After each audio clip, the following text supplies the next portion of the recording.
Hello friends, welcome back to my YouTube channel. आज की इस वीडियो में हम करेंगे टीजीटी पंजाबी का जो पेपर अभी हुआ है 13 अक्टूबर को, उसके 10 क्वेश्चन। क्वेश्चन नंबर 1, ये पेपर मुझे हिंदी में ही मिल पाए तो इसको मैं इंग्लिश में आपको समझाती जाऊँगी। एक गोले की त्रिज्या एक छोटे गोले की त्रिज्या से 26 सेंटीमीटर अधिक है, तो हम ले लेते हैं जो बड़ा गोला है उसकी त्रिज्या R2 और छोटा गोला उसकी त्रिज्या ले लेते हैं R1। तो R2 माइनस R1 हमें दिया है 26। बड़े गोले का पृष्ठीय क्षेत्रफल मतलब सरफेस एरिया छोटे गोले के पृष्ठीय क्षेत्रफल से 2288 मतलब 2288 सेंटीमीटर स्क्वायर अधिक है। तो वो क्या कह रहे हैं, 4 पाई R2 का स्क्वायर माइनस ये बड़े गोले का पृष्ठीय क्षेत्रफल हो गया, 4 पाई R1 का स्क्वायर ये छोटे गोले का पृष्ठीय क्षेत्रफल हो गया, बराबर किसके है 22 मतलब 2288। 4 पाई कॉमन ले लो, पाई की जगह लिख दो 22/7। ब्रैकेट में क्या बचा R2 का स्क्वायर माइनस R1 का स्क्वायर, R2 का स्क्वायर माइनस R1 का स्क्वायर इज इक्वल्स टू 2288। 22 1 ज़ा 22 ना जाने की 0, 22 4 ज़ा 88, फिर 4 1 ज़ा 4, 4 2 ज़ा 8, 4 6 ज़ा 24।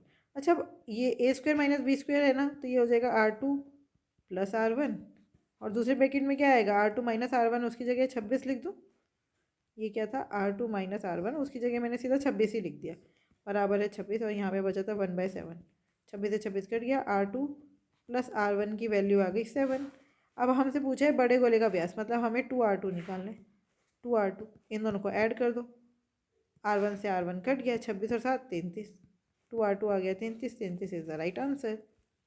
क्वेश्चन नंबर 2, यदि एक्स क्यूब बराबर है 2744, मतलब हमें बताना है ये किस एक्स का मान क्या होगा, मतलब किसका क्यूब है। अगर आपको क्यूब याद भी नहीं है तो भी बहुत ध्यान से देखो।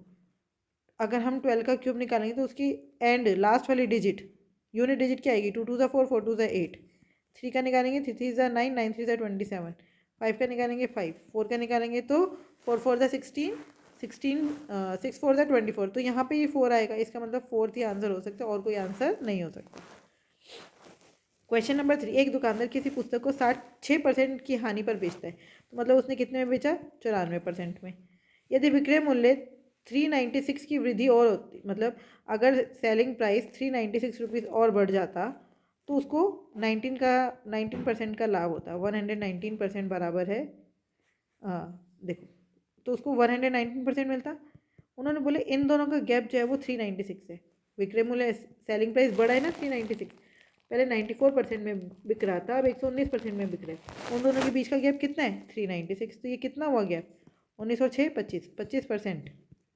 94% और 119% के बीच में कितने का गैप है 25% का।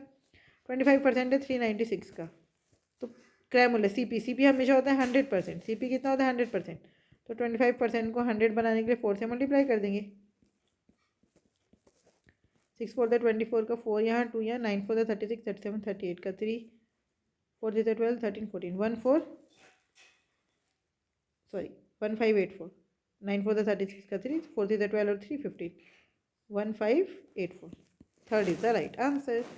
क्वेश्चन नंबर 4, अच्छा ये देखो यहाँ पर पॉइंट के बाद 2 डिजिट है, यहाँ पे पॉइंट के बाद एक ही डिजिट है, तो 0 0 लगा लो। तो ये हो गया 90 का क्यूब माइनस 9 का क्यूब, और हमने क्या किया, ये क्या है 90/100 है ना, तो 100 का क्यूब हमने कॉमन ले लिया, वो नीचे आ गया और इंटू में हो गया 9 क्यूब। 90 क्यूब माइनस 9 क्यूब, इसमें से 9 क्यूब कॉमन ले लो, क्या बचा है 10 का क्यूब माइनस 1 अपॉन में 100 का क्यूब इंटू में 9 क्यूब, कट गया। 10 क्यूब कितना हो गया 1000, 1000 माइनस 1 999 अपॉन में 1 2 3 4 5 6, जहाँ पे 6 के बाद पॉइंट है 1 2 3 4 5 6 यहीं पर है, तो यही आंसर है। क्वेश्चन नंबर 5, किसी संख्या के 30% का 1% उस संख्या का कितना प्रतिशत होगा। मान लिया हमने संख्या है 100, उसके 30% का 1%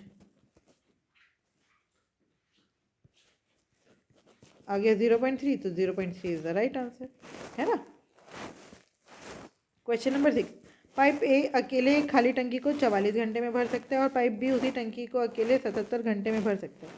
ये ए है, ये बी है, ये 44 और ये 77, तो एलसीएम कितना आएगा, ये हो गया 4 × 11 और ये हो गया 7 × 11, तो ये हो गया 4 × 7 × 11, ठीक है। अब ए जो है वो एक साथ संचालित किए जाने पर टंकी का आधा हिस्सा भरने में कितना, तो पहले देखो ए के टेबल मतलब 44 की टेबल में 4 इंटू 7 इंटू 11 किस पे आएगा 7 पर, और 77 की टेबल में आएगा 4 पर। ठीक है, आधी टंकी भरनी है तो आधी कितनी हो गई 11 इंटू 7 इंटू 4 को आधा कर दो 2 डिवाइडेड बाय 7 और 4 11। एक घंटे में कितना पानी भरा है 7 और 4 11, 11 से 11 कर दिया 7 दूनी 14, मतलब कितनी देर लगेगी 14 घंटे। समझ आया। क्वेश्चन नंबर 7, ₹322 328 की धनराशि को 3 व्यक्तियों के बीच 13:4:7 के अनुपात में विभाजित किया जाता है। तो ये टोटल कितना हो गया 13 और 7 20 और 4 24। इसका मतलब 24 किसको रिप्रेजेंट करे 328 को। विभाजन में सबसे बड़े और सबसे छोटे हिस्से के बीच का अंतर क्या है 13 और 4 के बीच का अंतर क्या है 9। तो 328/24 इंटू में 9, 8 3 ज़ा 24, 8 4 ज़ा 32, 8 1 ज़ा 8, 3 1 ज़ा 3, 3 3 ज़ा 9, 3 1 ज़ा 3, 4 3 ज़ा 12, 123 इज द राइट आंसर।